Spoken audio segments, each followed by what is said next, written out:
रूस और भारत के रिश्ते एक बार फिर नई ऊंचाई पर पहुंचने वाले हैं और ये बात एक बार फिर से डोनाल्ड ट्रंप को पसंद नहीं आएगी। नमस्कार, मेरा नाम है श्वेता शर्मा और एक बार फिर रशिया और इंडिया ने ये साबित कर दिया कि हम तो हम हैं और बाकी सब पानी कम है। दरअसल रूसी राष्ट्रपति व्लादिमीर पुतिन दिसंबर के पहले हफ्ते में भारत आ सकते हैं। इस हाई प्रोफाइल दौरे में डिफेंस और फर्टिलाइजर सेक्टर से जुड़े कई बड़े ऐलान संभव हैं। सूत्रों के अनुसार पुतिन की यात्रा 5 से 6 दिसंबर को हो सकती है। ये मुलाकात भारत रूस की एनुअल समिट 2025 के तहत होगी। इस दौरान प्रधानमंत्री नरेंद्र मोदी और राष्ट्रपति पुतिन के बीच कई स्ट्रेटेजिक इश्यूज पर चर्चा हो सकती है, जिनमें सुरक्षा, व्यापार और निवेश अहम रहेंगे। सूत्रों का कहना है कि एजेंडे में डिफेंस कोऑपरेशन सबसे ऊपर है। दोनों देश S-57 फाइटर जेट, S-400 और S-500 एयर डिफेंस सिस्टम जैसे मॉडर्न वेपन्स पर नई डील्स पर चर्चा कर सकते हैं। HAL और रूसी कंपनियों के बीच फाइटर जेट को प्रोडक्शन पर MOU साइन होने की भी संभावना है। इसके अलावा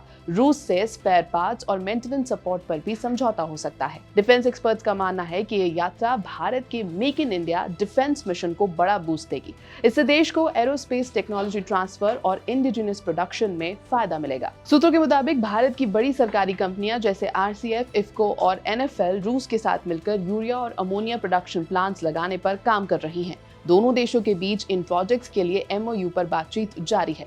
रूस में नेचुरल गैस और अमोनिया जैसे कच्चे माल की भरपूर उपलब्धता भारत को लो कॉस्ट सप्लाई और स्टेबल इंपोर्ट चेन दे सकती है।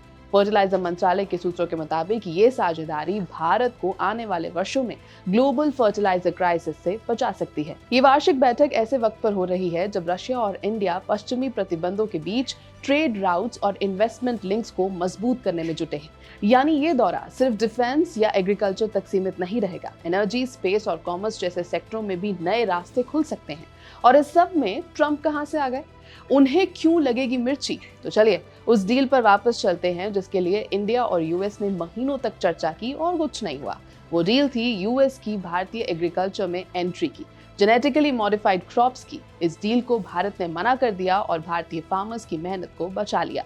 अब USA की उसी डील का भारत ने एक सटल लेकिन सीधा जवाब दिया है। वो जवाब है रशिया के साथ फर्टिलाइजर की होने वाली डील। यानी मिट्टी में रशिया का कंट्रीब्यूशन होगा, सीड्स और फसल भारत के किसानों की होगी और मुनाफा भारत का, और अच्छा रिश्ता रशिया से। ये एक स्ट्रेटेजिक और पोएटिक रिप्लाई माना जा रहा है अमेरिका की एग्रीकल्चर वाली डील को। इससे ये भी बताने की कोशिश है कि भारत एक ही पर डिपेंडेंट नहीं है। जो भारत के हित की सोचेगा उन्हें ही डील्स का सौभाग्य प्राप्त होगा। अगर सब कुछ तय योजना के मुताबिक हुआ तो दिसंबर की मोदी पुतिन समिट दोनों देशों के रिश्तों को एक नई स्ट्रेटेजिक गति देगी, जहां राजनीति से आगे बढ़कर बात होगी प्रोडक्शन, पार्टनरशिप और पावर बैलेंस की। यह है ABP लाइव। मेरा नाम है श्वेता शर्मा और आप देख रहे थे अमेरिका को भारत का शोर का झटका धीरे से।